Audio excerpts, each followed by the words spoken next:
Hi friends, welcome to the Knowledge Adda.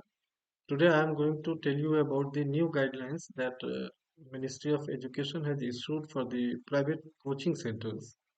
Uh, During this, uh, discourse, I will tell you what are the provisions that has been laid down in the guidelines, what are the penalties, what are the other infrastructure facilities that is required for operationalization of the coaching. I will tell each and everything one by one. You might have heard that due to access pressure, due to access, study load, many students are committing suicide. Uh, so um, the center has taken this step because of, protecting the interest of the students. Uh, you know, the guidelines tells that uh, extracurricular activities or co-curricular every center has to develop for the holistic development of the centers. आपने देखा होगा कि centre सिर्फ पढ़ाई पे ही focus करता है और वो हमेशा की रैंकिंग पे फोकस करता है इतना स्टूडेंट को स्ट्रेस में रखता है कि स्टूडेंट्स सुसाइड करते हैं न्यू गाइडलाइन ये कह रहा है कि अब आपको एक ऐसा करिकुलम डेवलप करना पड़ेगा जिसमें आपको स्टूडेंट्स के होलिस्टिक डेवलपमेंट के बारे में आप अ, बताना पड़ेगा और आपके करिकुलम फ्रेमवर्क में वो चीज़ होना चाहिए you know proper career counselling की फैसिलिटी हो भाई अगर कोई स्टूडेंट कोचिंग सेंटर में ज्वाइन करता है तो अगर वो मेडिकल या इंजीनियरिंग क्वालिफाई नहीं कर पाता है या आईआईटी क्रैक नहीं कर पाता है दैट डजंट मीन कि भाई life ends with this competition only okay so proper career counselling की फैसिलिटी होना चाहिए क्वालिफाइड काउंसलर्स होना चाहिए हर कोचिंग में so that parents and student must be provided with good counselling facilities okay fees के बारे में भाई हमने देखा होगा कि बहुत ही एक्सॉर्बिटेंट फीस चार्ज करते हैं सेंटर फीस रिजनेबल होना चाहिए फेयर होना चाहिए रिजनेबल होना चाहिए कॉम्पिटिटिव होना चाहिए ऐसा नहीं है कि हर कोचिंग सेंटर मनमानी फीस चार्ज करे सो इस गाइडलाइन में फीस के बारे में भी बताया गया है you know these guidelines emphasizing on the uh, ethical practice of the operationalization of the coaching centers. Many centers are doing very unethical practice.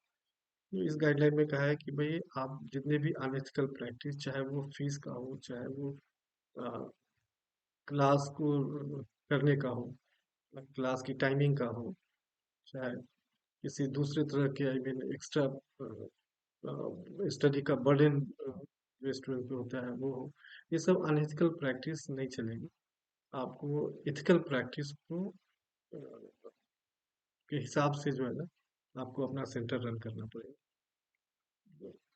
एक तो है कि स्टूडेंट्स की का जो एज है वो लिमिट कर दिया है कि भाई 16 साल से कम के बच्चे वो कोचिंग में एडमिशन नहीं ले सकते यानी कि those who wants to attend the coaching class student must have at least 16 years of age और दूसरा ये कि वो +2 senior secondary school pass out होना चाहिए ऐसा नहीं है कि भाई आप एक तरफ स्कूल भी कर रहा है बच्चा दूसरी तरफ कोचिंग भी कर रहा है और स्कूल और कोचिंग की टाइमिंग क्लैश कर रही है तो ये गाइडलाइन इसकी इजाज़त नहीं देता है ये कहता है कि भाई जब स्टूडेंट्स की क्लास हो उस टाइम पे कोचिंग की क्लास नहीं होनी चाहिए क्योंकि स्टूडेंट्स की अटेंडेंस स्कूल में मस्ट है जो भी क्लास आप अटेंड करें तो वो स्कूल के क्लास से क्लैश नहीं होना चाहिए टाइमिंग अलग हो वीकली ऑफ का प्रोविजन है इस गाइडलाइन में ऐसा नहीं है कि कंटिन्यू भाई 3 महीने में आप क्रैश कोर्स करा रहे हैं कुछ सेक्टर ऐसे भी हैं जो 2 साल का कोर्स 3 महीने में कराने का दावा करते हैं तो ऐसा नहीं चलेगा आपको वीकली ऑफ देना पड़ेगा और वीकली ऑफ स्टूडेंट के लिए बहुत ज़रूरी है ओके। गाइडलाइन ये भी कहता है कि भाई you can not mislead the students और पेरेंट्स, क्योंकि बहुत सारे कोचिंग सेंटर ये कहते हैं अरे हमारा सेंटर आप अटेंड करो, हमारी कोचिंग अटेंड करो, मैं 10 रैंक 20 रैंक 100 रैंक के अंदर ही बच्चों को मैं कम्पीट करवाऊंगा। तो इस तरह का जो है ना, मिसलीडिंग आपको नहीं करना पड़ेगा, क्योंकि अगर मिसलीड करते हैं तो फिर यू विल बी पैरालाइज्ड। जो कोचिंग की जितनी भी इंफॉर्मेशन है, उसकी फीस है, उसका इंफ्रास्ट्रक्चर है, क्लास का ड्यूरेशन है, हॉस्टल फैसिलिटी है, मेस की फैसिलिटी है, अ, क्या पॉलिसी है आपके कोचिंग सेंटर को रन करने का, ये सारी चीज़ें आपके वेबसाइट पे होना चाहिए। ये पब्लिक डोमेन पे होना चाहिए। ऐसा नहीं है कि आप कुछ छुपा रहे हो और नहीं बच्चों को बता रहे हो, और जब बच्चा एडमिशन ले लेता है, जब बच्चे ट्रैप हो जाते हैं, तो फिर आप उसको बताते हैं कि भाई आप वो एक्स्ट्रा फीस लगेगा, हम खाना नहीं प्रोवाइड करेंगे, हम हॉस्टल में हालांकि एक रूम में 4 बच्चे को रखेंगे नहीं। तो ये जितनी भी आपकी पॉलिसी है वो सब आपकी वेबसाइट पे होना चाहिए। ये पब्लिक डोमेन में होना चाहिए। अ, दूसरा ये है कि अगर कोई बच्चा बीच में अगर छोड़ देता है क्लास करना, कोचिंग से ड्रॉप हो जाता है, तो उसके फीस के वापस का प्रोविजन होना चाहिए। ये गाइडलाइन में बहुत स्ट्रांगली कहा है कि जो उसकी फीस है वो 10 दिन के अंदर, जो भी रिफंड की पॉलिसी है वो 10 दिन के अंदर जो है ना रिफंड होना चाहिए उसका पैसा। इंफ्रास्ट्रक्चर के बारे में ये गाइडलाइन ये कहता है कि भाई 1 स्क्वायर मीटर पर student in each class. You might have seen many coaching centers running in a very small room and very congested area. They are taking the class of 50-60 students. ऐसा नहीं है। आपके क्लास में classroom में 1 square feet is required, 1 square metre पर student is required. So adequate space की facility होना चाहिए।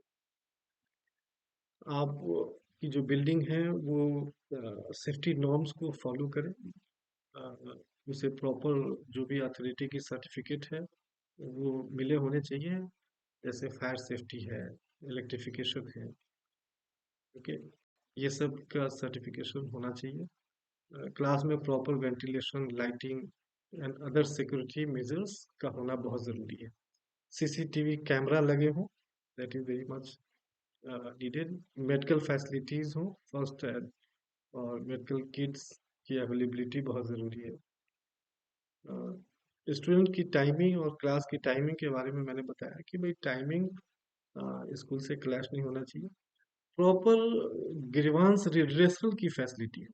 स्टूडेंट टीचर या फिर पेरेंट्स अगर कंप्लेन करता है, तो आप आपके सेंटर में वो ग्रीवांस रिड्रेसल की फैसिलिटी हो। 30 दिन के अंदर उसके ग्रीवांसेस रिजॉल्व हो जाने चाहिए।